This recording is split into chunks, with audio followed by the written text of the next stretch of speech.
kind of like your area, your crew out Yeah, there. I mean, I don't like to. That's why I moved closer because I don't like traffic. Right. I gave That's up. fair. Lucky you. I'll be 30 in 2 weeks, so I gave that shit up. Oh yeah, man, it's over now. Yeah.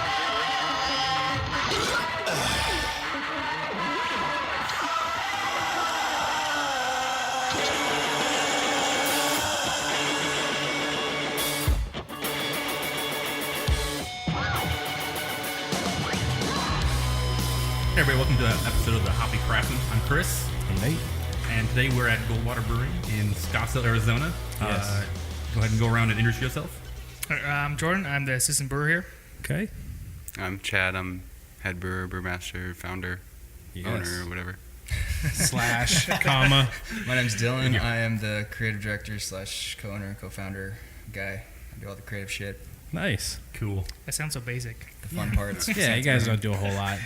So you guys together, you co-own this brewery, correct? Yes. Correct. That's awesome. Minus the pops who. Nice. He's not here today. He's actually doing his insurance Okay. company. Well, So next time, pops. So, Next time. so before we get into that, for sure, Yeah. we need to ask the most beer podcast question of all. Yeah, like beer our pod standard questions. question. What craft beer got you into craft beer? Like, what was the one that you were like, this is it, I'm not drinking any more Natty Ice ever again? I think it was. I mean, he can kind of talk for both of us, but I think Stone had a huge impact on kind of Yeah. our involvement of actually wanting to start a craft brewery. But our father actually was the significant approach in actually making us love craft beer. Not so making, but Nice. our father's been home brewing for over 30 years. Awesome. Every Saturday since me and Chad can remember, we'd actually be going in the garage and actually helping him brew. Toddlers brewing. Nice. That was the That's name a of the good bar dad. originally? That's Yeah. a good It's a dad. good dad. We didn't taste it until 18-ish. Yeah. But, Anybody Yeah. listening, Your that's dad exactly when we drank it. Your dad just drank. He said, "You guys did a good job. You guys did a really good job." yeah. That's awesome. It's like, But go yeah, brew. no, it's been a kind of calling ever since we were young, and we've Yeah. always been passionate about it. So kind of So homebrew and stone. You think those are kind of the stuff that. that's it. So, Homebrew and Sorry. Stone, Sierra Nevada for sure. Yeah. That was like the solid pale ale that you can get anywhere, and that was such a different flavor from, all the light lagers and Mhm. like, what the hell's a pale ale? Yeah. Right? Sierra Nevada, Fat Tire from New Belgium. Yeah. What about you? Well, there's always quite a few. Right. Yeah, the Blue Moon, I guess. Yeah. Well, yeah, I think that's oh, where hey. it starts. Until I found out that It is really weird. That's a really fair thing to say, though, Yeah. man. That's a lot of people are like, "Oh, well, I thought it was either way. It was a good start." Right. Fuck it. No, that's my lineage of craft Yeah. beer for the It's most part. same here. I drank Blue Moon, and then I was like, and then I moved into like basically I was Stone. sitting at and Chili's, then- man. I was like, "What was I gonna get? I'll try the Blue Moon." Well, Sierra Nevada though too, like you said, it's been everywhere. You always get Sierra Nevada, and where you go, it's like that's my fallback beer no matter what. Wherever I go, I can always get a Sierra Nevada somewhere. Right. how craft was Newcastle back in the day? Good Yeah, question. I drink a lot it's- of Newcastle. Huh? I drink a lot of Yeah, Newcastle. me too. Yeah, Newcastle Brown for sure. I was into that. My kind of start probably would be Huss's Popco Orange Blossom. It's kind of what got me onto it. And then Nice. at that point, I was in Flagstaff and finally turned 21 and got turned on to Mother Road and went real heavy into it.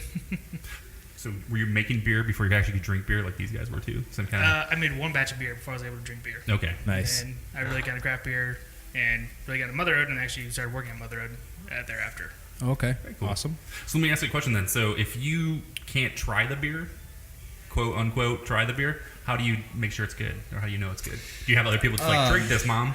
So I actually heard of a kind of a bizarre law rule that, don't quote me on this, I think it might be true, but as long as you're 18 years old and you produce beer in your garage, you're able to drink it within your household. Okay. So that's kind of a thing my dad told me. So Real once or we're not? 18, Yeah, I was gonna say real or not. I like it. Yep. I know how that Works. works. Now, So you want to get into a little more about what you do here specifically at the brewery. Starting here with Chad. Yeah. Obviously, So- head brewer. I don't do anything anymore. Okay. Wow. Earlier, Brewmaster. jokester here. he told me earlier, I just make the beer is all he told me. I hold my coffee cup and tell people what to do. So you're a manager then. Perfect. Perfect. He's not there yet. You're right. Getting there, He'll getting there. unfold you. He still sweats every day. No, so we've been open about 2.5 years now. Established 3 to 3.5 years ago. but ever since then, I've been brewing. To start, we brewed 1 batch a week on average. Slowly got into 2, did a couple 3 batches a week. And towards our year 2. But brewing, kegging, cleaning, transferring, cellar work. I kind of did everything. And Jordan over here kind of walked in at the exact moment that we needed somebody. Perfect. And he walked out and he's like, I knew he was dropping off resumes everywhere. So I was like talking to my dad and my other co-owners, and I was like, if we don't hire this guy, we're stupid. Like this he's a young guy. He's a young guy. He has 3 years experience in a brewery, actually making beer, cellarman and everything. Like, he worked his way up, and he just wants to live down here in the valley and work at a cool brewery and have some fun, do some one-off batches. And he's our firkin master too, so nice. He does all the firkins. It should be. It Dylan, needs let's to get on that. Right. So yeah, that's kind of what I do, and slowly we've now we're brewing on average 3 batches a week, sometimes 4 or 5. Jordan helps me out with a lot. We do a lot of keg cleaning, obviously, a lot of transferring. We're transferring beers as much as we're brewing beers every week. So brewing's a full-time process, so everything else is what Jordan does. Yeah, to go off of that, basically everything. Yeah. I do a lot of the kegging, transferring, cleaning, a lot of the work with the barrels and lager tanks down here while he brews. How long ago did you start? I'm sorry to interrupt. I started back here in January. So okay. Coming close up into a year. All right. Yep. But so just transferring, cleaning, keg cleaning, kind of anything that he can't do while he's busy brewing, I take care of. So. Being a big deal. Yep. Yeah. Well, and Jordan is slowly getting into the reins of brewing. A couple weeks ago, I was way too hungover. That's right. And he asked me, he's like, so are we going to brew today? I was like, you're brewing. I'm not. I'm gonna my time to shine. Yeah. That was a rough night. And he did very well. He matched everything and hit all his numbers, and that's awesome. So fun experience, I'm sure. Yeah. Oh, yeah. It's always fun to kind of brew on different brew system, let alone just watching your boss hungover and suffering. Yeah. So. Right. It's rough. All right, Dylan, the man. Sure. Wear many hats. Oh yeah, This got glass, a lot of them. this glass right here is making me nervous. I'm gonna push it closer in. All right. There you A go. little close to the edge You're there. just trying to drink it. Yeah, that's true. Relax. So my participation kind of starts, it started kind of before the brewing process even really begun for Goldwater. Back in 2014, we Dad came up with this idea. Hey, you guys want to start a badass brewery? And we're kind of like, fuck yeah, sure. And Chad actually texts, yeah, sure. My dad's like, we're gonna need more than a yeah, sure. Sounds good. Sounds good. Yeah. Sounds good, Some Dad. enthusiasm going here. Yeah, So, sure. Yes, sir. Yeah, sure. Yes, sir. So kind of from that day, we got to, getting to work on figuring out a name, figuring out a location, and, kind of starting the process of the brand identity of how we were going to show up in the world. Right. We actually found our location before we found our name. We're actually located on Scottsdale Road and Goldwater Boulevard. So That helps. Helps a little bit, but we're not affiliated with Goldwaters, obviously. But we found it as a perfect name because beer is generally gold water. Mm-hmm. Water being one of the main ingredients in beer, it just made sense. Yeah. So from that point, we found our name, and then I got to work on the brand identity. Anything visual you see at Goldwater is all from my brain to my hands to my computer. So And that's awesome. It's always a fun process. It's work in itself. It's more mental than labor, like these guys, but yeah. It has its role, I'd say. Oh, yeah. I mean, on top of just a killer location, obviously you guys have good beer, but with good beer comes a need for a good logo and all that stuff. So, Sure. I mean, it's all hand in hand. Not that we're at a grocery store, but if you do look for new beer on the Or can, tap handles do you or look at the whatnot. can or do you know what's yeah. inside first? So it's kind of Oh, yeah. I mean, you see bad labeling and bad cans take a beer down, but you've never seen great stuff take it down. I mean, you're almost like, well, this is still good anyway, just because it's so fucking badass looking. I mean, I've had a couple of beers. It happens. Well, and a great story, right? You have to have Yeah. some kind of story to go with it, and you guys have that in spades at this place. Yeah, and we're we need to get into that almost immediately, starting with just where we're at. Right. sure. And we're in the Goldmine, right? This is another, you said we're 16 feet underground right 16 now. feet underground, natural 65 degrees year round. You And have a park at and the it is entrance. nice in here. Yeah. What did this used to be? So this used to be. You go This- ahead and tell them. This used to be Mandel's Shooting Supply and Shooting Range. There's a giant sign on the There's- wall that yeah. says that. Giant. So if you guys have ever driven down Scottsdale Road in the last 40 years and see the huge Yeah. machine gun teddy bear with Yeah. machine gun sign. We have it down here. That's awesome. Yeah. You guys got that. We actually named our Machine Gun Teddy's Brown Ale after it, so that's okay.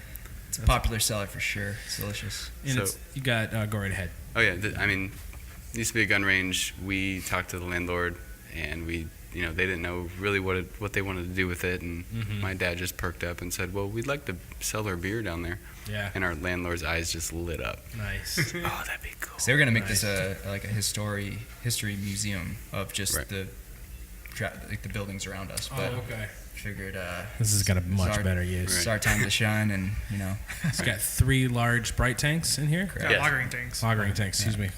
Horizontal, same thing. Fucking It's arcade. basically- Nice. So yeah. So yeah, this is our. It's known as our Goldmine Underground Tap and Barrel. We actually do all of our barrel aging beers down here and our lagering. Yeah, this is surrounded by barrels. Surrounded by how many? Or 15? 15 full barrels right Yeah, now. Yeah. Actually, technically 16, because one's about 16 months old. So Oh, yeah, it's aged. Yeah. I mean, we got imperial stouts and rum barrels and bourbon barrels.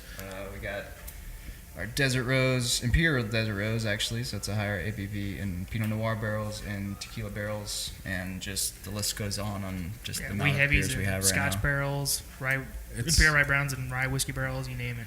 It's such a badass look down here too. Sure. I mean, Yeah, it makes perfect sense, and the way you guys have the tap handles coming out of that barrel right there. Chad actually built that. Yeah. Nice. That's built cool, it. man. we got a pretty- People actually think that there's 8 beers in that barrel, which is It's divided Yeah. up inside of it. Yeah, that's Yeah, it's cool.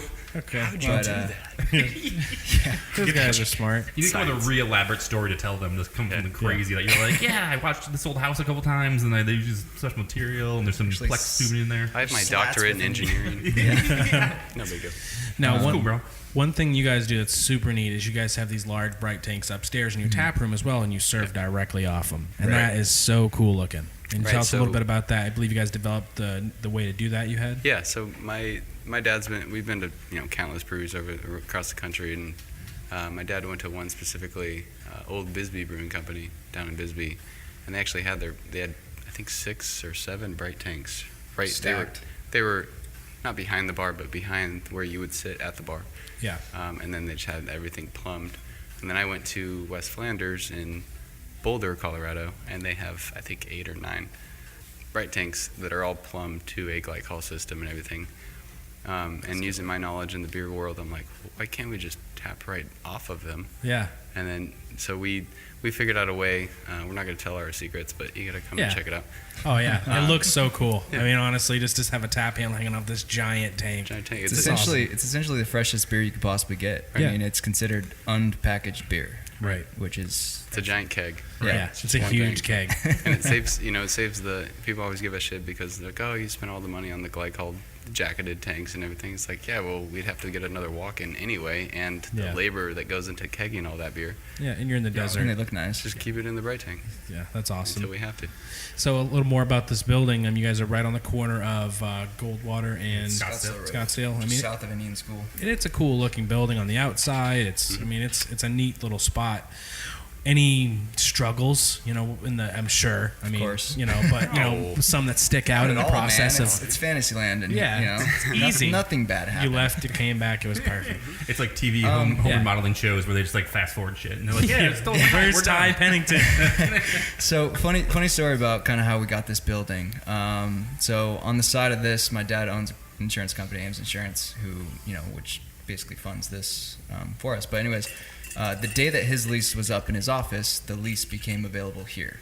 So funny thing is that to open up a brewery, you need to be using the brewery or using the space, Right. to actually get the permitting and everything. So with You the have to be time, brewing on premises. No, sure. Right. So with the Here. time being, he moved his insurance company into our building upstairs. Just to claim the building, to Gotcha. put all the permitting in, Okay. just why You just not? had to be here. Right. Yeah, Right, so it was gotcha. basically a cool looking office for a little Yeah, bit. that's and awesome, then, then he kicked them all out and then got his own space, but then we started building Goldwater from there. It's a weird law that you can't start brewing until you fully open. Oh, So really? when we opened, we had one beer. Not even. No, not even. We had guest beers. We had all guest beers, all guest beers when we first opened, and then finally 2 weeks in, Chad had our Bertha's Best Bitters, which is a Batch number 1. ESB, which had that on tap, and then we just slowly, gradually grew it up. But I think currently we have 29 beers on tap, all brewed in house. Is that still accurate? Something like that. Something crazy like that. And what was the month and year of open? May 2015. Okay. May 1st. So Nice. technically we were established in 2014, but we didn't really open till we're supposed to open January of or December of 2014, but Right. We were trying to open New That was Year's our Eve, hiccup. and that didn't work. But like any brewery, that doesn't work. Right. So. Yeah, absolutely. So kind of going back to you're talking about homebrewing. Does your dad still have his homebrewing system at home that he brews on, or do you just come here and be like, I'm scheduling time, I'm running your fucking He equipment? now? does. he does. It's got a lot of dust on it right now. Yeah, He's enjoying your beer. Yeah.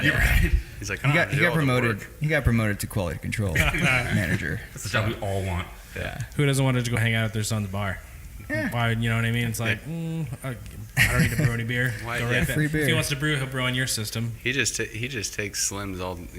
He'll text me like, hey, can I take the slim of the hop chowder? Nice. No, well, yeah, you can take that one. I'll keg that. But he has literally, I think, a 6 tap kegerator at home. Yep. But they have some entertainment parties that they have put on and stuff. But Yep. speaking of that, every time, like when he would used to the homebrew, we would always he would brew beer, and every December holiday party or every party that we had, he would showcase all his beers just in kegs and taps, jockey awesome. boxes and whatnot. That's and I'd always have a HPA, which wasn't quite a pale ale, which isn't quite an IPA, which is actually our Dynamite today, but upgraded from Yep. Chad and Jordan.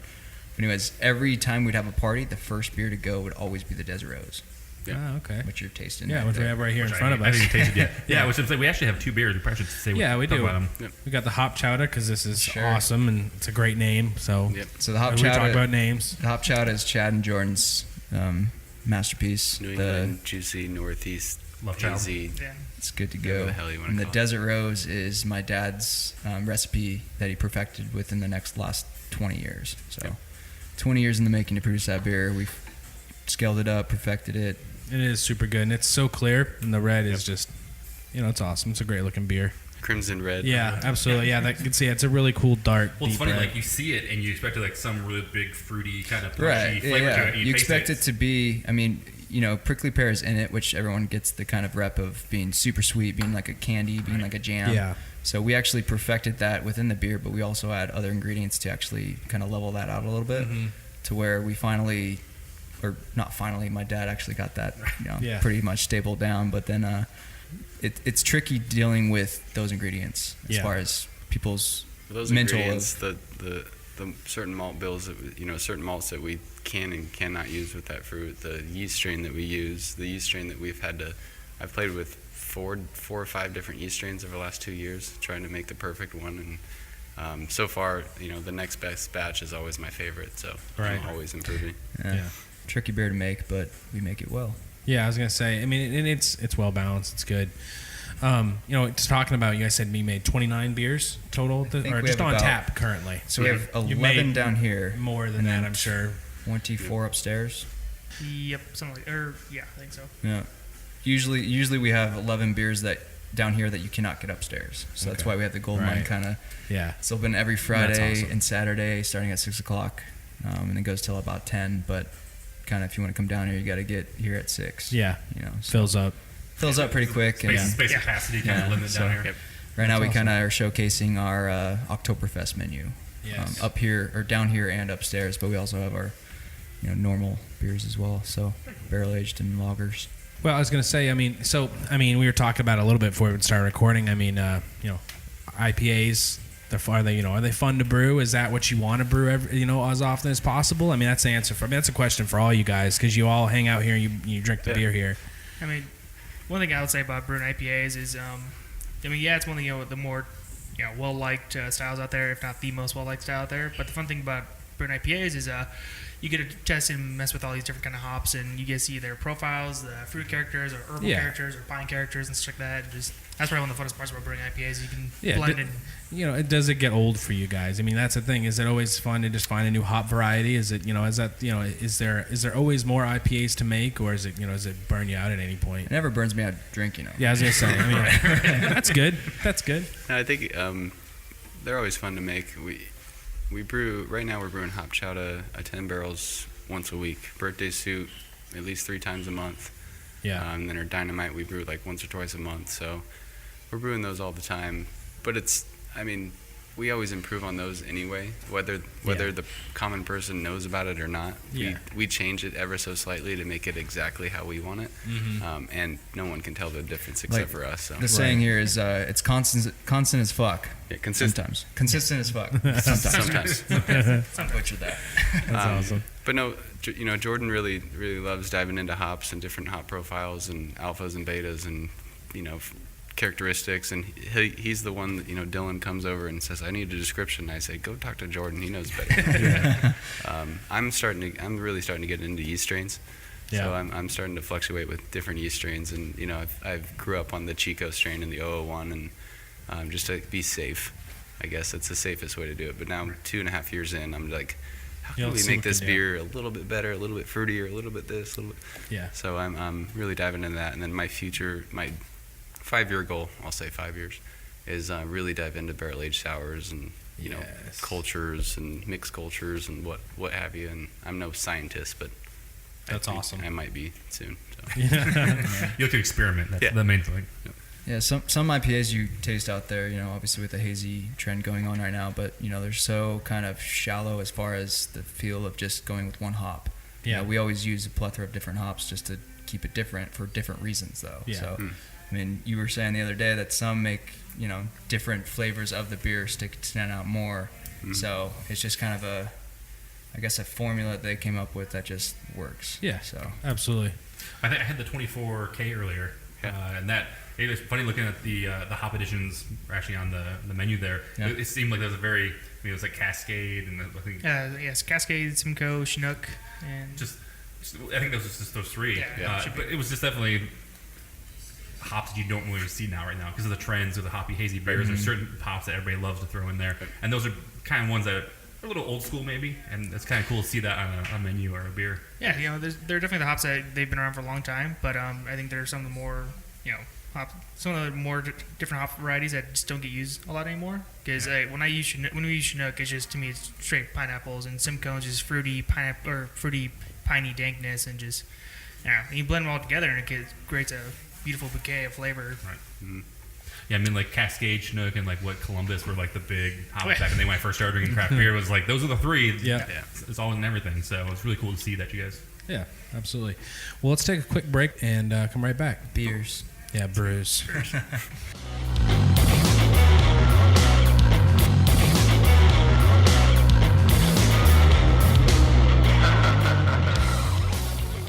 Actually, a 4%, just 4% tasty. I love an IPA in the morning. Eat it with your pancakes, Truly. eat it with your eggs, drink it with your cup. Don't drink it with your coffee. Good, we'll talk about Beer's that. dangerous. All right. Bring us back, Chris. No, I started you. Oh, okay. You my bring it bad. back. Sorry, my bad. Bring it back. Second half, Jesus. dude. Second half. All right, we're back here at Goldmine. At Goldwater in the Goldmine. I was gonna talk. We were talking a lot, as we usually do, off the recording. But I was gonna talk to you guys a little bit about what you think of craft beer in Arizona in general, as brewers, as fans. What you like. Where you guys like to go when if you're not here at Goldwater, or it's what you guys like to drink. And if the answer is Goldwater, that's fine. No, I understand. I mean, it's a pretty bitch answer, but no, I mean, there's a lot of there's a lot of cool brewers and there's a lot of cool people in Arizona, especially in the craft beer scene. So I mean, I imagine you guys know a lot of those people and enjoy some of their beer. Yeah, I think we're just more proud to be within the brewery community. I mean, it's super fucking cool to have Arizona be blowing up in the craft beer community, as far as Denver, Portland, all these places. Yep. Just we're starting to get bigger and bigger and bigger, and we would love to be. We're glad we're a part of that to put Arizona on the map. So, Absolutely. Yeah, Chad. Hard question. I know. Yeah, I Chad. can see the look on Brewmaster. You can see the look on your face. You're just like, I don't. The wheels are turning. It's if it's not here at Sierra Nevada. He's like, I don't have time. He lives like 2 miles away, so he's always here.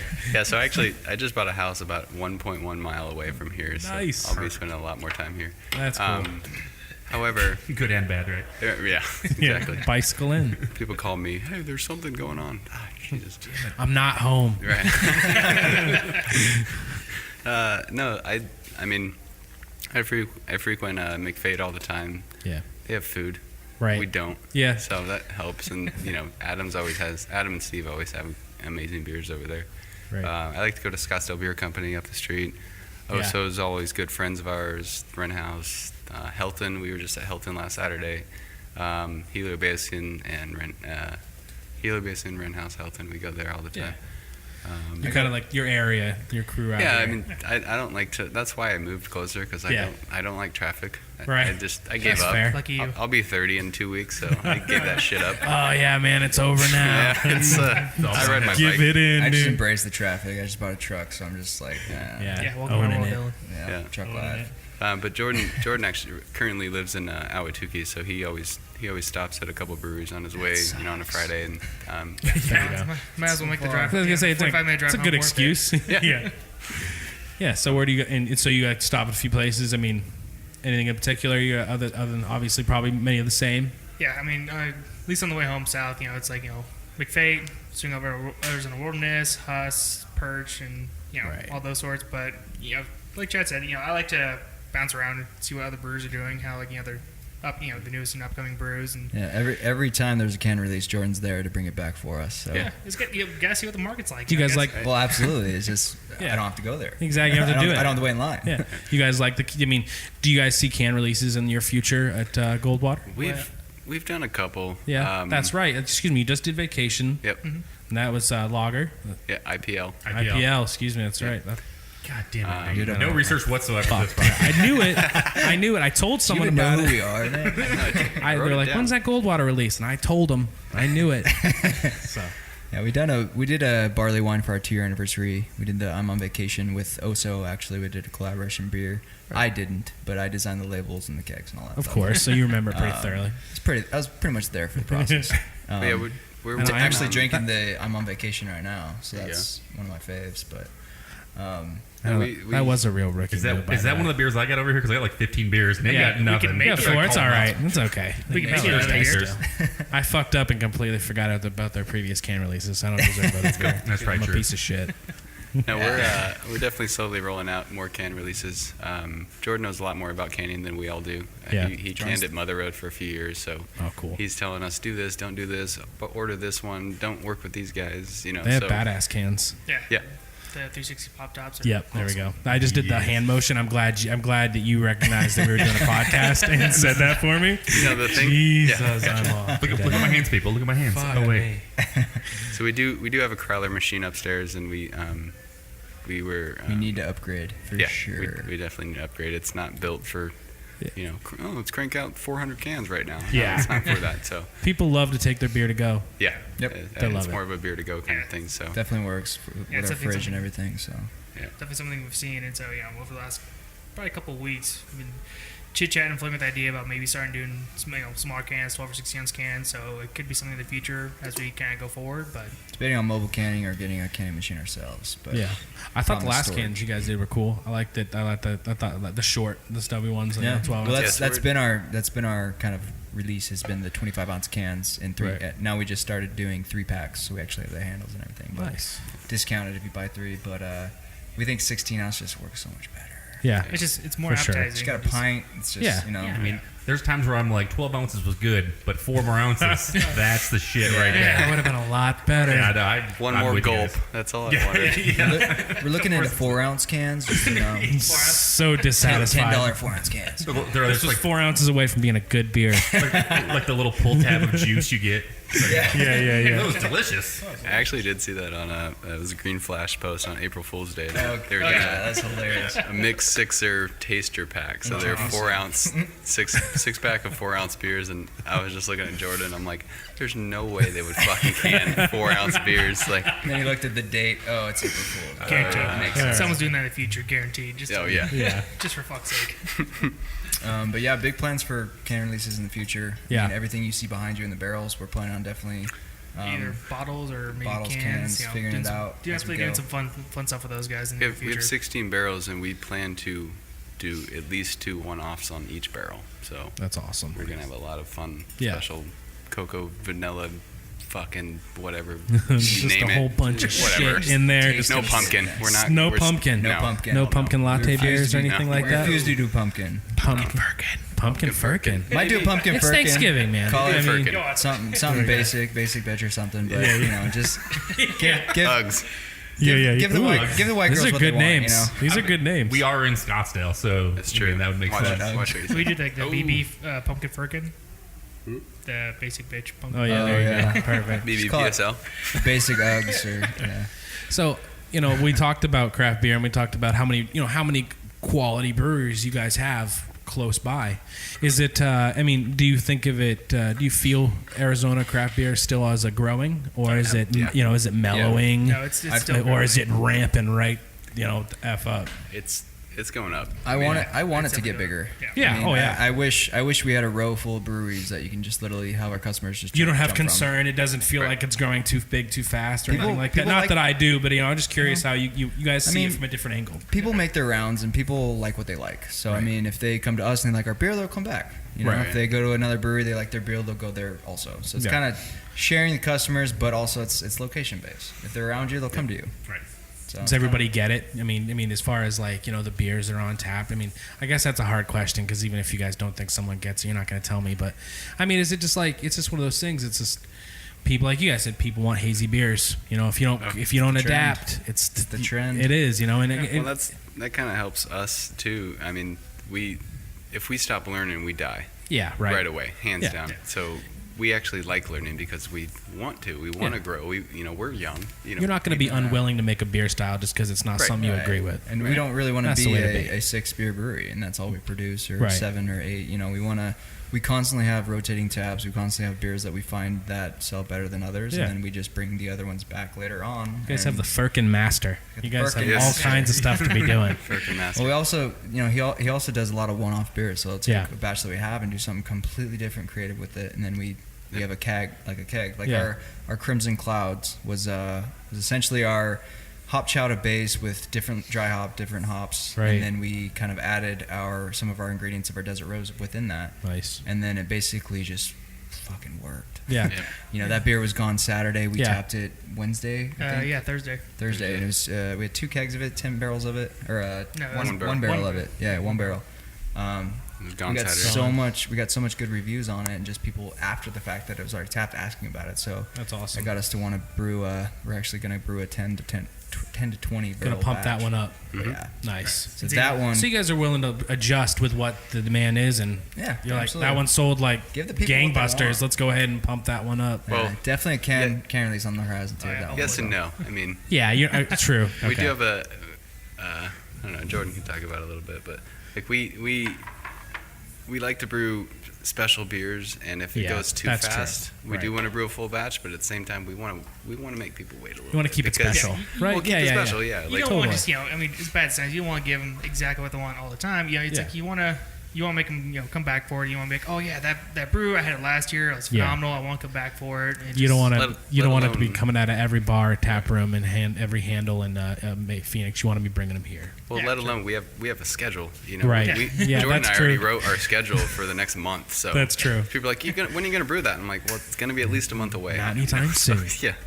But back to the fact, it's just kind of one of the beautiful things about craft brewing is you could do all these crazy, fun, one-offs and twists, and see how they work and experimental. You can roll with the trend changes. Yeah, easier. Yeah. We like our 1 barrel pilot system.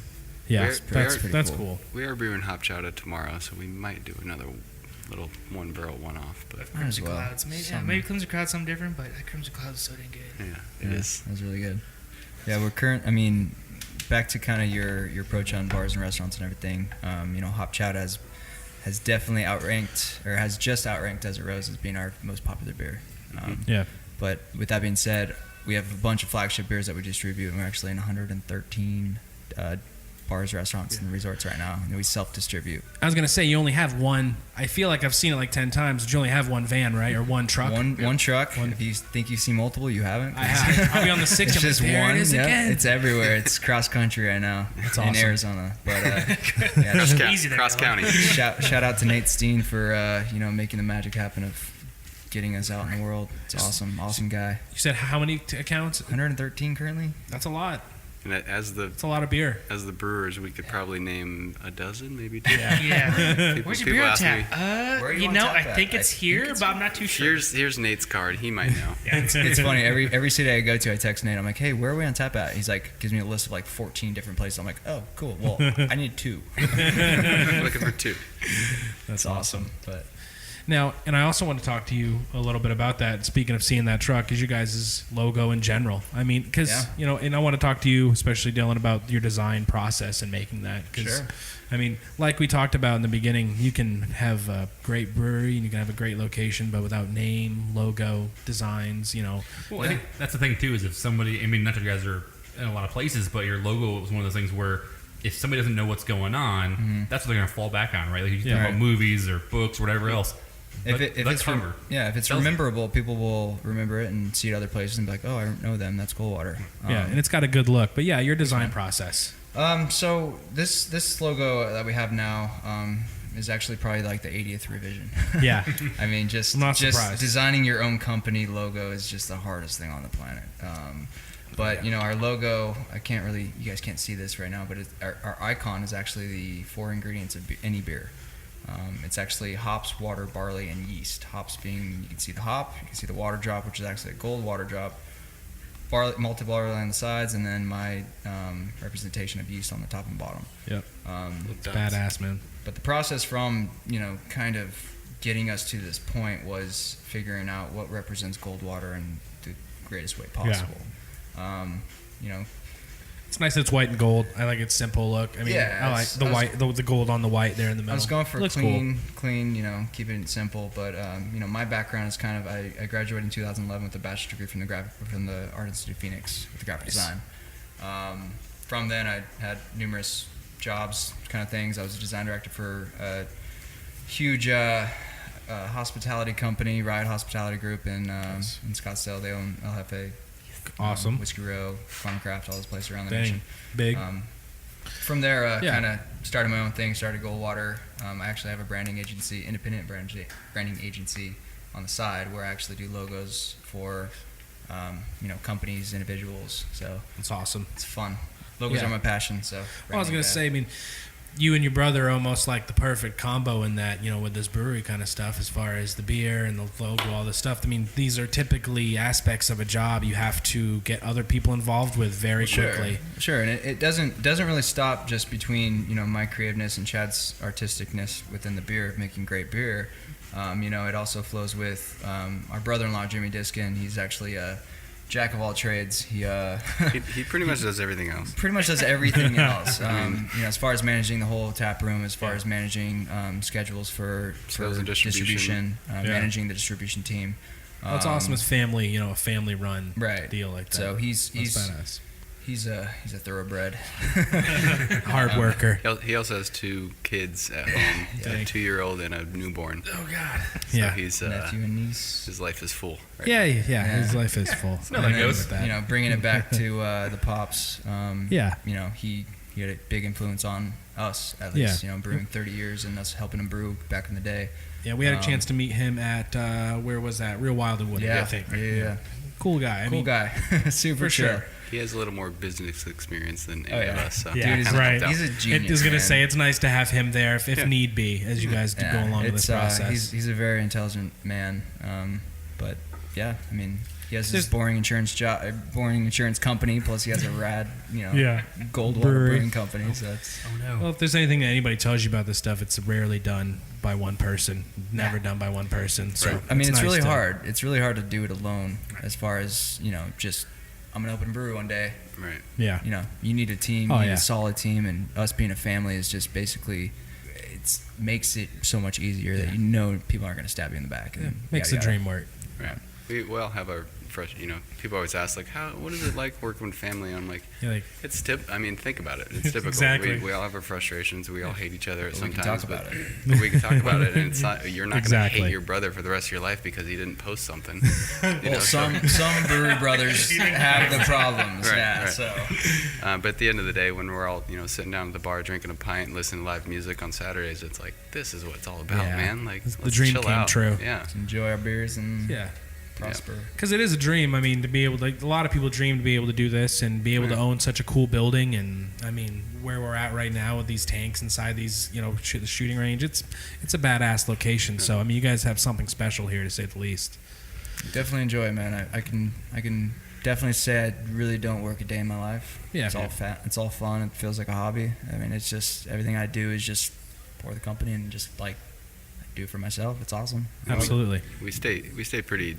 I mean, at least from my perspective, I stay pretty humble. I don't I'm not a blabber. I don't say, I'm the brewmaster. You're the fucking shit. You said it like 3 times in between recordings. I just work there. You said, "Are we still recording?" And then you said it.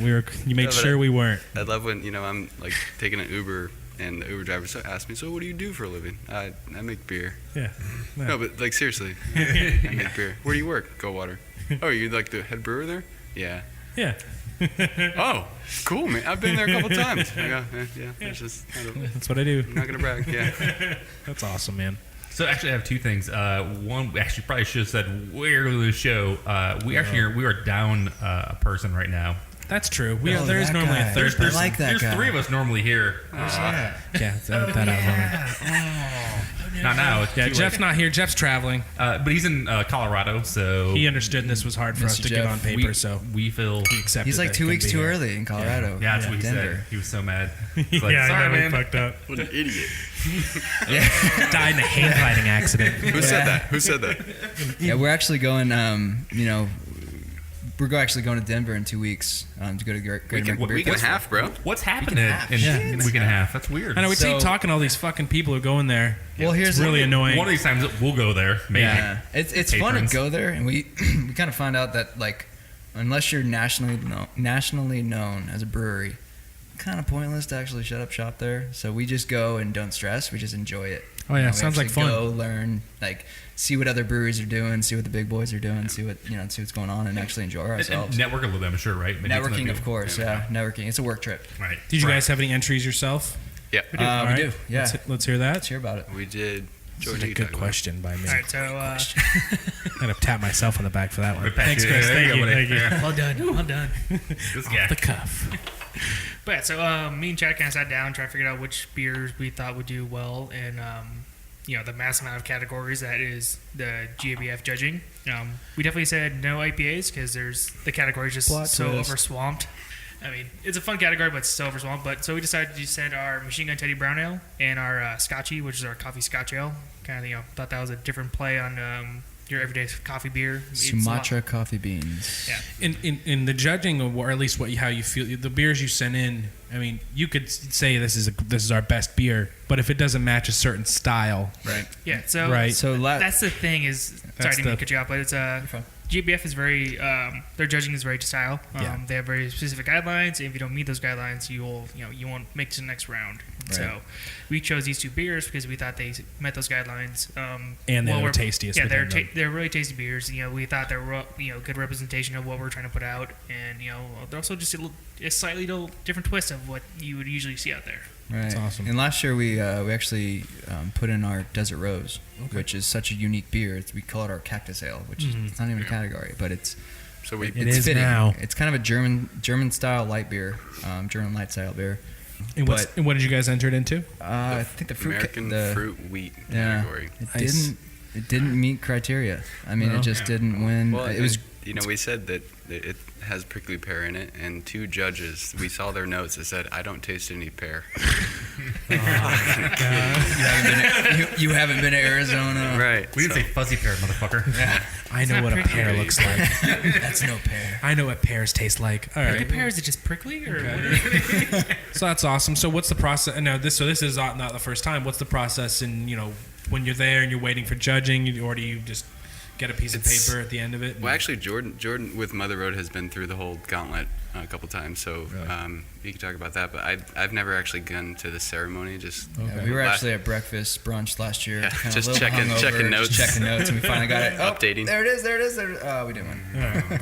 so. But You're like, we're glad we're at brunch. yeah, Perfect. But I mean, the whole process is so they have their 90 plus categories, and they start from the very first, and they move their way through slowly, kind of working through each category. There's the 3 winners: gold, silver, bronze.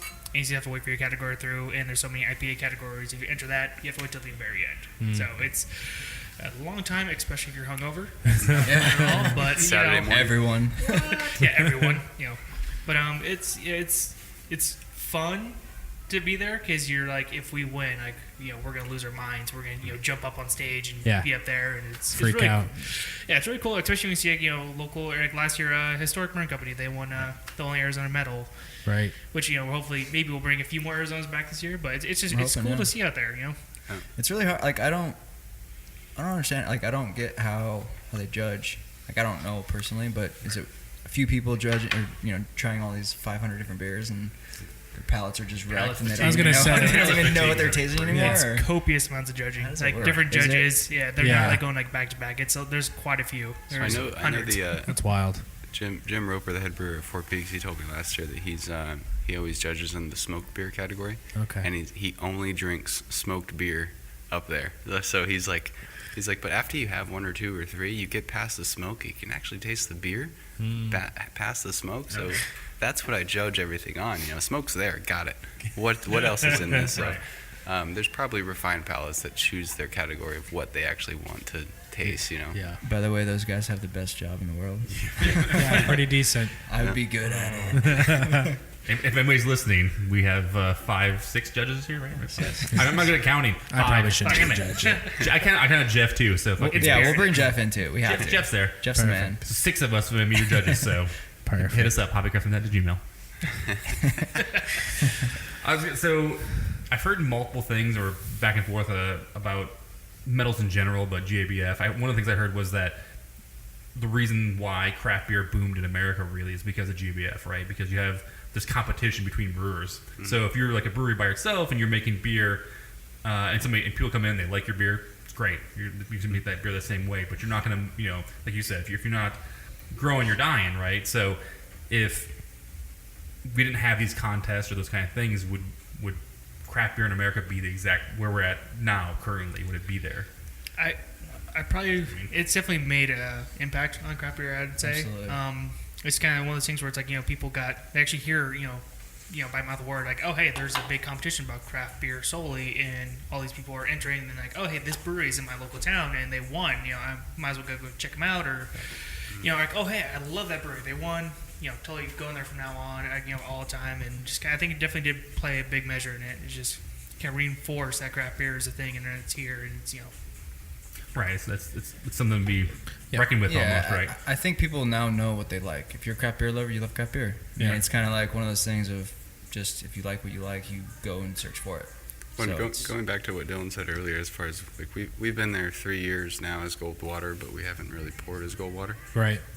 And I just have I'm selfish, but I don't want to go until I'm nationally recognized somehow. So if I do win a medal, we will be the next year pouring that beer. Right. If I'm in a nationwide magazine a couple times, we'll go. People will be like, oh yeah, I read you in a mag. So that's all I really care about. Yeah. As far as some people knowing who you are rather than your regulars that come in like, hey, we're in Denver now. Oh. Right. Yeah, well, this podcast will do it. Because this podcast will You're take welcome. care of that. Right here. You're doing it right now. Dude. Perfect. Right. You got to think about it that when people go to Great American Beer Festival, they have a checklist of who they want to check out because they heard about them. Oh, yeah. They want to check out these breweries They're that planning aren't it. necessarily in their state. So they go and check out them. Go check all of them out. And, if you're not nationally known, you're not on their checklist. Yeah. So it's kind of like you're their 18th little taster and you're like, let me get the fucking chowder hop thing. It's like, Oh, that makes perfect sense. Oh, yeah. then they taste it, their palate's wrecked. Yeah. They don't even know you exist anymore. Yeah, So it's why kind not? of like, Why not focus on your entries and having a good time? yeah. Go ahead, what you were about to I was say. gonna say, it's totally relatable. Just being there with Mother Road is just people are even in Meet the Brewer category, it's people are rolling up trying to beer like, oh, where are you guys from? Oh, we're from Flagstaff. Oh, never guessed there would be a brewery up there. Just kind of like there's just there's a lot of people. Okay. It's like, oh, You don't know anything. it's like, Neat. come on, we got You know eight in that nothing, little Jon area. Snow. You know nothing. And even people from other states, they still don't know that there's a craft beer scene in Arizona. Yeah. No, for So sure. Hopefully this That's changes the that. one Yeah. downside there. Yeah, this one moment. Yeah. We are trying. Yeah. One episode at a time. But yeah, it goes back to my kind of the Denver, the Portland, all these places that San Diego, all these places that have the craft beer scene. We are a part of making Arizona stand out. Oh, So yeah. we're trying to help with that. Every brewery open right now is an important part of it. It's we. Yep. It's we. It's We not, the it's not people. I as We the breweries. breweries. It's we the breweries. That's Maybe me nationally known. That's a sticker or a shirt for you. Written just Yeah. the same We the way. breweries. Yeah, and one thing just kind of touch about the whole Arizona craft beer scene is just, you know, a lot of people see Arizona as just that really hot state. You know, they don't want to go and visit because it's so damn hot. Winters are great. Yeah, winters are I great. was Yeah. gonna say, What's the temperature was now? anybody here yesterday? Because it was fucking awesome. 72 degrees all day, windows down. Talk about Currently 86 it. I degrees. could literally talk about it for the next Tell you 15 what. minutes, but you go instead. Yeah, whether you're, it's actually fantastic. Don't believe what you hear on the radio. But it's just kind of, it's one of the things where it's like, it's so hot. People are like, well, you know, craft beer just kind of goes there to die. It's, you know, the heat is beer's enemy. Once it's in this final package, you know, a beer sitting in the Arizona heat for one day is equivalent to 30 days in cold storage. So I think it's kind of that alone was something that just kind of made people not want to really come to Arizona, because it's like, oh, I don't want to really bring my beer there because it's going to get hot, it's going to get overheated, they're not going to taste what I want them to taste. Yeah. And that's a So big it's kinda- reason why we self-distribute and we don't necessarily can to distribution chains that actually put us in, you know, Absolutely. stores and stuff. Right. So it's Yeah, kind you of gotta like we need quality control. Over what We need goes to in that. control the quality control. Yeah, Absolutely. There's a lot of stuff that's just, I mean, there's a lot of shelves out there that aren't, they're not, you know, cold. It's just, you're sitting on a warm shelf out there, not just hurting the beer, especially Right. in Arizona. Never buy a beer on a warm shelf. No, I was gonna say I did try that. Did you try that? How do you like that Yeah. beer? So Jordan poured me like 4 beers. The first one was the jalapeno 24K, right? Yep. Habanero. Habanero. Okay, so habanero. That was really slight good. spice. Habanero. Slight spice. Didn't sorry, did I not roll my No, R's you're very good. enough? You're good. That's fine. You don't need to get stuck on it. What was the second one? I'm sorry, I don't remember any of the ones you told me after that. I was like, I'm just focused on this one. So Go good. smell it. So real quick, This that, one. that Ooh, we drank some of it, 24K too. The 24K Imperial IPA was actually that was actually aged in a Del He's good. Bach barrel from Tucson. Nice. What was Del this Bach one? whiskey. That should be the, I think that, yeah, that's the Char Cherry Double Block. So it's we took our Ehrlich Bachman, our That was at the Real Raw Wild and Woody. Woody, yeah. So it's a new batch of that. Okay, recently So- racked out of the barrel. this is pretty kind of tart to it. A little bit more. Yeah, it is sourness tart. to It's it. Yeah, good. That's really good. Yeah, it's all just tart cherries that we threw in the barrel with the Double Block. That's all it is. Awesome. And then what else we got here? So And that one right there is our Marzen, so it's our traditional style German amber lager, and then Okay. the one at the end is our poolside pilsner. Got some lagers in the lagers. Goldmine. Well, and it's funny. The other thing, we talked about, hoppy, juicy IPAs being like the craze right now, but I've heard lagers is kind of coming back too. Like lagers, people Especially are in the valley right now. Right, people are doing lagers like crazy now for some odd reason. Which so- kind of it works out for us because Right. Yeah, you're pretty. Really nicely You're for us. kind of set up for that. ahead of the curve a little bit, right? we have what 56.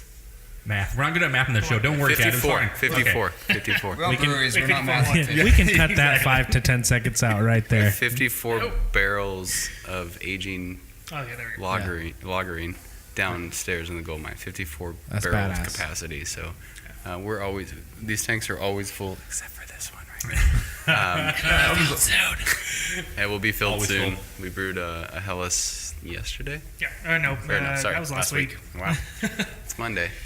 It is. We didn't work I think- Sunday. Yeah, I never stop working. But yeah, we keep cranking out lagers. We have four or five on tap right now. Yeah, we got poolside, smashed, Marzen, Doppelbock, and that's it. And that's it. And then we have a Your we're doing IPL. a- IPL. IPL, There you that's go. right, sorry. There you go. And Nate No works here now. problem. I remembered. Did you? This guy. He wrote it down on his phone. He's a liar.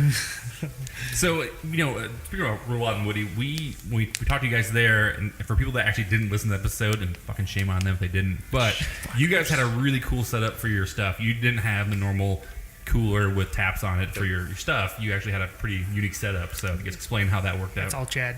Chad with the fucking engineer over here. This little. No, bought I it. didn't build these things. The But dental engineer that he is. Gotta bring They're, Carl into this. they're called quick taps. So they're it's called a quick tap. QUIK tap. I don't even know where they're from, but it's a coupler connected to a little spool piece connected to a faucet with a regulator, with a restrictor faucet. It's got the whole works in one. Yeah. And people always, all the brewers make fun of like, oh, there's $250 a piece. I'm like, yeah, your jockey box is leaking, so Yeah. it's Don't look now, it's but I boring. can. Foamy pay for too, yourself. yeah. And we love them. It's one unit, has a CO2 bottle on it and Yeah.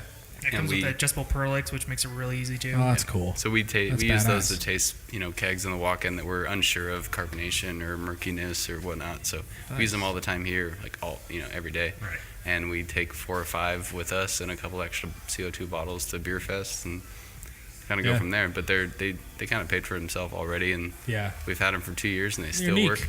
Yeah, Right, and that's they're the thing. badass. I mean, if you're at a big festival like that, Fuck with it. a bunch of tables and stuff, and you see something like that, I mean, that's going to draw you to your guys' table, right? Yeah. I mean, you're like, what is this shit? And you come over and check it out and try your guys' beers and talk, Quick talk tap, with you. check it out. Yeah. This is a little endorsement right now. Perfect. You're welcome, Quick Tap. Boom. They're awesome. So future events wise, what do you guys have coming up that is going to be happening here, or are you guys going to be That'll- at, besides GABF? So That'll super date this episode and make it so we have to put it out early. Yeah, It's all right. Little bit of my partake. Dylan will cover this. Dylan knows all. Oh, Dylan. Dylan. This is Dylan's job. So we actually have an event. We have our first Firkin Fridays coming up. With Jordan is doing a tasty ass Firkin coming up. So I'll Nice. give you all a little hint. So it's gonna be our, Go for why it. not? It's gonna be our hop chowder, New England or juicy IPA, and I'm conditioning it on just a shit ton of raspberries and lemon. It's kind of like a Damn. raspberry sorbet on top of hop chowder. Nice. That sounds good. When So- was that? That'll be October 3rd, Friday, October October 6th. No, Friday, October Nope. 6th. fifth. It's Sorry. no We're bad at math. fifth, sixth. I 6 dates. Check the Sixth. calendar. think it's six. Yeah, I think Okay. it's six. Okay, so I know that we'll 'cause- actually be in at the Great American Beer Festival, but we're still having it here. Perfect. So should be live music. I'm gonna work on that. But Nice. so from there, next event, we're actually doing a courtyard party. It's gonna be a block party. I'm working to call it Beer Bags and Barbecue. It's gonna have a barbecue food truck. We're gonna have a bags tournament and basically beers. We're gonna have Beer will actually, be available. Probably even 2 more beer tents in the courtyard. So kind of like our 2-year anniversary, but on just a fucking random day. Let's Nice. do it. Right. No, but it should be a good time. It's Then beautiful from there, weather. Yeah. Weather's coming. dude, patio's It's time to coming go out. outside. We got our upstairs balcony at any day. That's an event in itself. Jeans and a light jacket. Not even Canadian- shorts and Canadian tank tops tuxedo. all winter long. Oh yeah, that's me. Yeah. I was gonna say you're good at these names because you also have done bloggers for loggers, bloggers one. for bloggers. That was a hit. That was a hit. That got Bloggers us for here. Loggers, We yeah. met a lot of people No, here. the bloggers logger. Oh, what okay. it was. Oh, You close came enough. up with Did you it. do Too many any words. research? Too many syllables. No, that was a good event. We're actually That was planning on fun. doing a few more of those. We're We gonna have do to some- thank you for that because we met a lot of people there. Oh, that absolutely. night, so we're that's gonna awesome. be doing more events like that are just kind of privatized, but also mainly the public events are going to be the Firkin Fridays, first Firkin Fridays. Oh, nice. We're doing the courtyard party. We're actually going to try to do a courtyard party every month. So it'd be a fat blowout. You got a live killer music, place all for that it. stuff. Yeah. Continue with that. We actually are going to bring back. I think we're going to bring back acoustic ales, acoustic and ales Goose hick and nails. every Saturday. Nice. That should be fun. Just live music every Saturday. Super cool. A big event that I want to do come January or whenever these barrels are done. I want to do a back courtyard beer fest with all barrel aged beers. Nice. But I also want to. I'm gonna talk to Jordan on this to get Mother Road on board, but I want to bring Flagstaff to Scottsdale. So I want a Nice. Flagstaff Beer Fest of all the breweries up there to come down, put your tent, and do either, Nice. their barrel aged It's beers, way their too stouts, cold up their there. porters. January. Yeah, get them down to Freezing. nice weather. Come on, we're helping them out. That's No, when but I think, beers. Oh yes. Yeah, I think in our back courtyard it'll be cold. We'll have bonfires, just music, super chill. Bring a sweater. Yeah. Some stew. But then have just this tasty, tasty dark beers back there. Tasty, barrel aged beers. The Goldmine will be open. Our main tap room will be open with all our normal beers too. So it's gonna Awesome. be. I think that one in January. If the beers are done, we're gonna check. But if they are, that'd be amazing. In my Badass. book, I think that'd be super fun. Oh yeah. Food absolutely. trucks, get something really good. Oh yeah, absolutely. But from then, man, it's kind of just on a whim. If we say, hey, I think we have a good beer to kind of promote. I think that's when we kind of do our events and stuff, like can releases and whatnot. Have you guys found that just the neighborhood supports Goldwater? You know what I mean? That has to be a lot of what inspires you guys Absolutely. to put on all these events. Shout out to our locals and our regulars. Yeah, people have gathered around Goldwater and enjoy it. You here. know who you are. We know who you are. But they. We love seeing just faces come in. Constantly. Constantly. Yeah, Every that's Friday. important. It's an Definitely important gain piece. some friends out of that. So So that's cool. Really I mean, cool. is the especially the neighborhood you guys have here? There's a lot going on already. You know, there's a lot. In our neighborhood happens to be the Giant Stadium, so that's pretty fucking cool. Yeah. I mean, March is definitely madness. It's crazy. Not the baseball kind, Right. Not the basketball kind. Sorry. I'll edit that out. Don't worry. Yeah, not the basketball kind. No, so we're actually going into that. We're looking forward to February, March. As a business standpoint, not a labor standpoint, but as a business standpoint, Definitely we're looking not forward labor to it. Yeah, right. We should have all these barrels tapped, ready to go come March. So this gold mine, right now it's open Friday, Saturday nights for a few hours. Come March, we're trying to open it up Monday through Monday, every night. Just get people in here drinking barrel-aged beers in the gold mine. That's badass. Just kind of keep it going. So. Using it as production for summer. Yep. Yeah, and then right. Literally taking everything out and just selling. That's awesome. Tapping everything. So That's killer. So January's off for the beer fest. It's all It won't be ready these, by, ready by January. All these has got reused. maybe not every one of them, but yeah. We can still have a little It bit. could be a good handful. It's all, Okay. the barrels tell us. Yeah, the barrels tell us. We don't tell them. So you guys talked about your second anniversary party with the block party. So can you explain kind of what that was for people that actually didn't make it, or are you gonna have a block party 3-year anniversary? And I was going to say, what are you guys thinking for your And third? 4 and 5 and 6. Yeah, right. So our second block party anniversary was definitely outperformed our expectations for sure. We did crazy amount of people that actually came and supported us and enjoyed their time here, but We raffled off a kegerator. Yeah, Nice. that killed it. Our regular one out of all people was awesome. Yeah, one of our regulars. He's like, yes. I was like, Perfect. Joe. You weren't supposed to win. Yeah. No, but we actually did like a little video. I got into video production a little bit. But we actually have a Goldmine video, but we also have a kind of 2-year anniversary recap video. If you haven't seen that, I'm sure you guys can post it or something. Yeah, absolutely. But our 3rd-year anniversary, because the second year was our first time ever doing the courtyard. Oh, okay. We had no expectations of how it do, what it would do, and it just blew our minds away. But That's awesome. That's why we kind of want to do one once a month, but also make our anniversaries just the biggest. So Right. 3-year anniversary, be on the lookout. May. I mean, that's still a long time. It's a long to go. way off. We have we a did lot it. more bathrooms this year. Yeah. That's the one complaint. Yeah. We did our That's last a good one. complaint, man. It is. That's a decent complaint. You had more people than you had. We needed. just What were the places 2 to main go. complaints we got? Bathroom and I think it was not enough serving. too much beer. Too much beer. Also, no glass. No glass. Yeah, that's Good God. Getting dropped.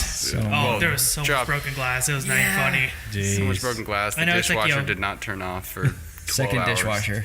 Yeah, Yeah. nice. I know it hurts not to drink craft beer out of a glass, but oh God, there's so It does much broken hurt, glass. actually. It does, a little bit. Yeah. It We'll does. get that It's fancy painful. plastic, glass where like the tulips and stuff. We that you definitely, put together. we definitely we'll do that. figured out the flaws in that party, but it was still an epic party. Right. Nice. But I think that the next 3rd and 4th and 5th will just get better on their own. I mean, we're learning sure. here. We every year, everything we do, we learn and then we improve on.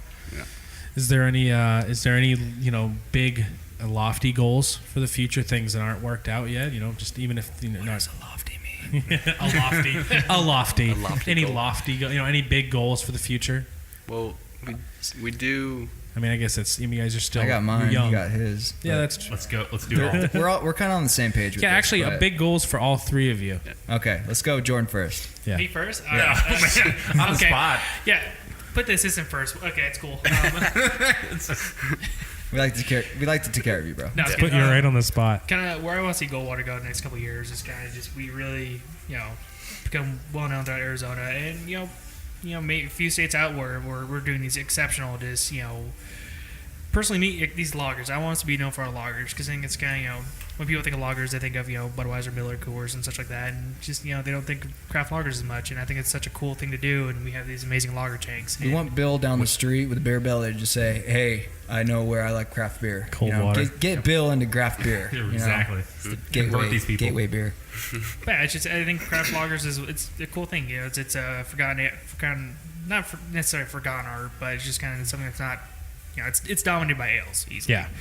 And just for me working with lager tanks and lagers for the first time in my brewing career, it's something that really stands out to me. And I'd love to see us go into canning too because I love canning formats and it's just kind of one thing I grew to love while working at Mother Ode is Yeah. I like to see Goldwater be the known brewery in Arizona for lagers. That's awesome, man. Well, I mean, I think, I can speak for Nate maybe too, but is the 16-ounce can we were talking about earlier, we love the 16-ounce can. I think the 4-pack 16-ounce can, it really is really great to have. We're working on it. Yeah, it's super nice. So yeah, work on it and get that on top of that. I like the new matte black that you guys have for your growlers. New ones are coming. That's like super nice. October or something. Oh yeah, we it's kind of ran out. Growlers too. Someone forgot to Dude, we got so I ordered. Did you order? Anyways, we got a shit ton earlier. We sell them too fast. We sell sold them too faster than we fast thought. to where The growlers, my the ones with the cups built in. The Crowler. Crowler. So my reorder didn't. Damn it, Nate. My reorder didn't meet the schedule of when we ran out. Okay. So that's kind of how it worked. But these new ones, Yeah, those are badass. they're even more matte black, even and even more gold. murdered out. Matte. Blacked out. Super mad. Matte times Matte 2. Baller. Matte to the square. Well, I guess we were in the middle of goals, and I mean, I guess that's Sorry. it's a tough question, regardless. But even if you want to fake it, Chad, No, that's Chad, fine. You want no. to make some bullshit up, that's fine. I give a true Sour heartfelt beer. one. You gotta give it two. Sour beers. I mean, we kind of covered it. I mean, we know you're looking forward to doing some stuff. Don't give him a pass. My bad. Yeah, don't give him I don't want to make. Jesus. He doesn't Say want to something. repeat himself. Say Oh, something, shit. Chad. No, Chad. I do see Goldwater. We always had it's on our truck. It's fresh local craft beer. Yeah. We like to keep local. We like to keep fresh all the time. It's night and day difference tasting an IPA that's fresh and an IPA that's 3 months old. Night Oh and yeah. day. And we always keep those fresh. So along those lines, we would like to open up another tasting room or 2 or 3. Yeah. Or 6. Or 6. Or 6. Technically, You want to own the legally- valley if you can. Yeah, legally we can open up No. 6 more tasting rooms under Yeah. our brewing license. So Right. if we could do that and sell all our beer in pints, and everybody is drinking it straight from the keg and Right, keeping it tap local room. and fresh, and Oh yeah. that's kind of how I see it. And Yeah. I don't know. I mean, obviously you need to do some distribution because people aren't gonna they're Goldwater. We're Yeah. Well, we can't sell you beer because we're Goldwater and we're tasting room only. Of course, that's not going to be an issue. So I see 4 tasting rooms and then 50% distribution as far as kegs, cans, what have you. Yeah. Just kind of go from there. But That's awesome. I mean, it's just curious for me as a as a fan of craft beer and NSFW brewery, just curious what you guys think of from your end.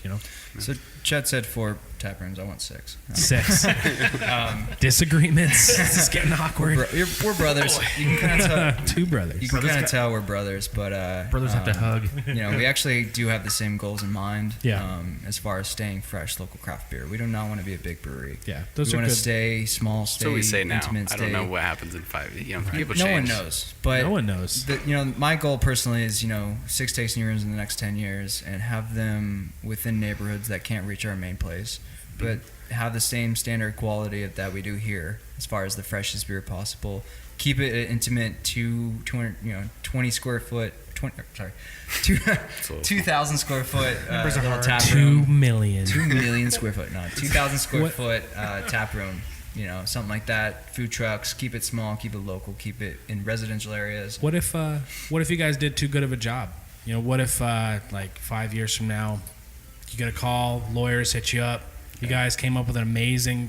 Then we'll open. You know up, what I mean? Then we'll open up a brewery campus, such as You'll go with it. such as Nimbus, or such You know. as Nimbus, such as That's the AB InBev Odell. question, really, honestly, Odell. for me. I mean, Fat Tire. if you guys did, that's what a lot of people think about, or at least what I think about with AB InBev. I think they find the breweries who just did it well, Yeah. who just came out with badass logos, came out with good locations, and those are the ones they hit up.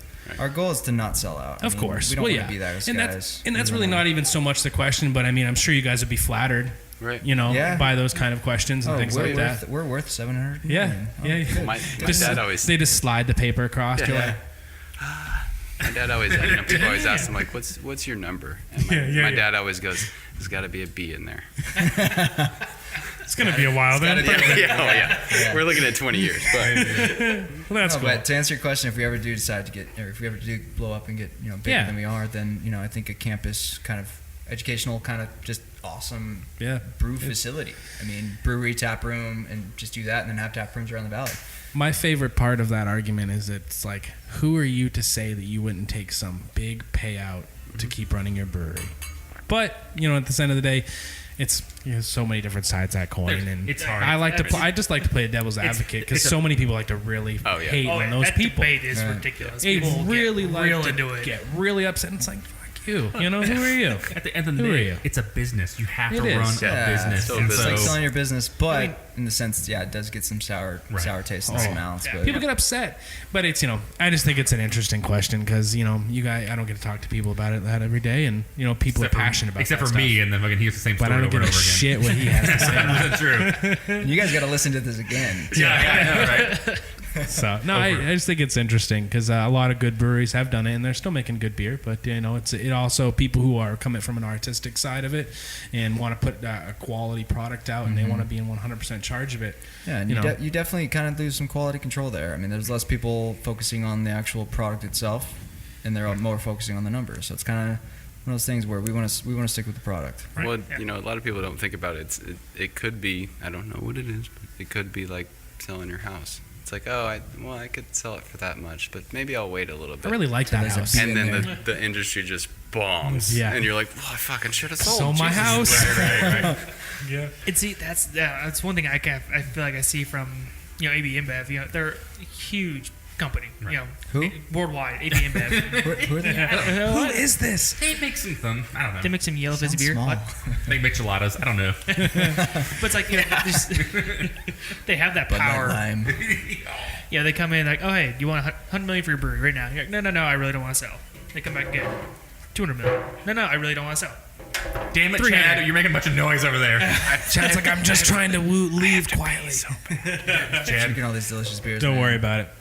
No, Just, go ahead. I'm not saying I'd ever sell out. It's just AB InBev has that pocketbook where they can just keep coming back and coming back and coming back. And be like, hey, we'll offer you, buy. twice as much you ever think you'd ever get for a brewery. Yeah. And just some people, it's like, how do you say no to that? It's kind of hard. The American dream is to build a crazy business, make a lot of money, and Yeah, absolutely. But it's like it's just. A lot of people see, what I do like that a lot of people see is they see that AB InBev, it hurts the little guys like us. They buy the malting companies, they buy the hop companies, and they restrict certain ingredients for us, and it hurts us. It makes things more difficult for us, makes us more costly for us to produce what we usually produce day in and day Also out. makes us more passionate though. Right. Oh yeah, Challenge- It drives it's more you. challenging, It but makes it's us just fight more for what we want to do and what we want to produce. Absolutely. No, and it's a question that gets up. I'm always the one who asks it because fuck it, why not?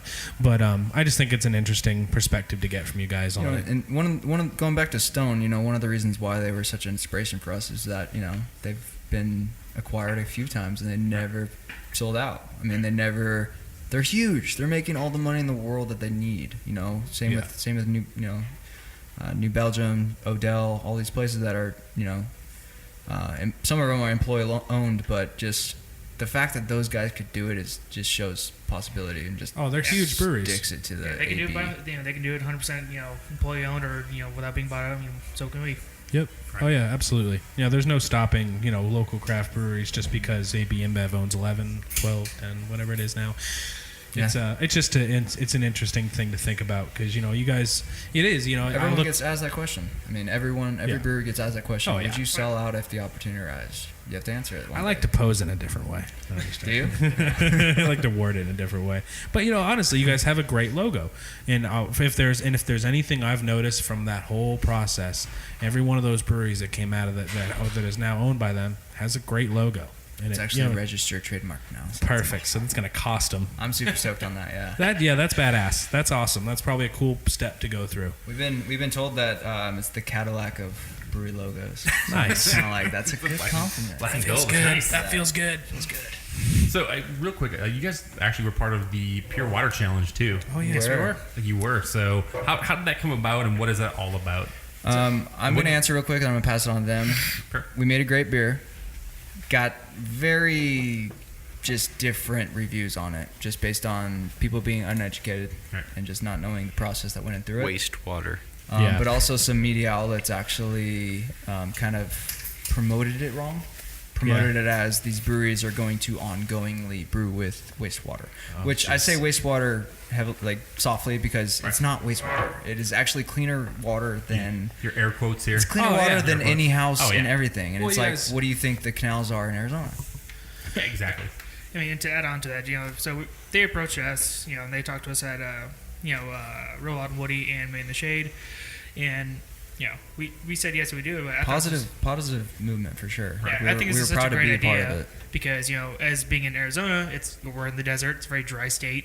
Water is not going to be as easily accessible as it is right now in the future. So then be able to use reclaimed wastewater and turn it 100% safe to drink. Me and Chad even drank the water, taste it just like normal water, but be able to recycle it like that and turn it into something we can actually brew a tasty, delicious beverage with. It's awesome. And that water was so pure, you guys had to retreat it to begin even brewing process, I believe. We had to add minerals, I mean, it was pure water. Mm-hmm. So I made the joke when I got my the double from Wilderness. I was like, my poop water double IPA. It's not. It's pure water. It's clean water, and people are. It's funny that they thought you guys would be brewing with it full time. Is that what the gist was? Just some confusion in some media outlets that let it out wrong. But it was a one-time brew. We brew it for competition. We actually called it Reclaim the Pale because pale ale is kind of a dying style. They're still there, but there's not IPAs. There's not a standout. There's no Sierra Nevada no more. Every single that was the one. Every single pale is now an IPA or anything like that. Or it's a session. Yeah, session IPA. Session IPA. But no, that was session IPA, strong pale. Yeah, and that was so. You guys took your pure water and you made a pale. I mean, I think I tried most of the ones you got at the Valley. I didn't try that one, unfortunately. But we will soon. Perfect. Yeah, it's upstairs. Perfect. But yeah, was that a fun process for you guys? It was. It's really cool because it gave us. Sorry to cut you off, Chad, but it gives us a whole breakdown sheet of the water, the chemical breakdown, the pH, the parts per billion of all that, what's in it, and so it's kind of cool to see how much care they put in that water and that we got put into a beer. Right. It basically came to us at zero, right? Like completely nothing in it. Yeah, pure water, pure, no nutrients, no pure minerals, water no project. Nothing. Right. Yeah, that's cool. And we kind of took the opportunity to brew. We weren't gonna brew like a normal style with one of our normal beers, but we're like, well, let's brew a pale ale. We had one pale ale on tap, and it was kind of dying as is. It's one of those beers that sits on the shelf for 3-4 months, and we're like, come on, I want to brew it again because when it's fresh, it's so much better. And so we decided let's brew a new pale ale, use different hops, use a different yeast strain. Let's kind of play around with this and see what we can do, and it actually turned out great. I have it on tap in my house right now. Nice. And he does too, yeah. Nice. No, drank it already, it's gone. And it's gone. Add is the key word there. That's awesome. But it came out really nice. We're actually thinking about brewing that again, obviously not with the reclaimed water, but normal water, which is the same. Yeah. And just keep the name Reclaim the Pale and see if it goes from there. And batch number 1 was reclaimed wastewater, and everything since then was whatever water you guys use. Had a different meaning than reclaim from reclaim. I mean, it's more like reclaim the pale ale. Like get the pale ale back and get it all. We're taking it back. Right, taking it back. Coming after you, Sierra Nevada. That's awesome. Don't sue us, please. Yeah. It's bold statement. So if people, it's pretty bold. So if people want to actually follow you guys, and not necessarily you individual people, but you individually, where should they look on social media? Dylan? I actually run all the social media pages, do all the photos, do all the, like I said, anything visually creative you see is kind of me. If you like the way it looks, Dylan probably had a hand in it. If you like the way it tastes. Chad. Probably Chad or Jordan. Perfect. No, we're actually on Instagram at Goldwater Brewing Co. On Facebook at Goldwater Brewing Co. Don't really fuck with Twitter too much. Yeah. It's kind of a dying. Yeah, proclaim the Twitter. Yeah. We'll look for that beer. And then those are my 2 outlets. I'm getting into more of email blasts, and we're gonna get into text marketing. Nice. But right now we have sign up on our website for our kind of gold members kind of email list to hear about all our new tappings. Hear it first there before you hear it on Instagram or any of that. Which is another great way to hear all of our new beers that me and Chad make is on Instagram. Yep. So Instagram and Facebook, basically that has been like we tap something, we post it, look at it, find it. That's the day it's tapped. Instagram is where it's at. Yeah. A lot of people don't have that though. So a lot of people still use it. That's weird. Email. Facebook. That's weird. I don't mean to. I don't want to. What? People don't have Instagram. Not a lot of people have Instagram. I use AOL. I mean, AOL got chat mail. back in the day. Instant Messenger. Instant message. AIM. What's up? yeah. AIM, there we go. BRB. BRB. I said that like last week. That's not. GTG. Yeah. ICQ, Yeah. AFK, whatever, bro. It's cool. All right, Chris, come on. I read this meme real quick about that. It's just kind of, instead of people saying BRB, you got to go.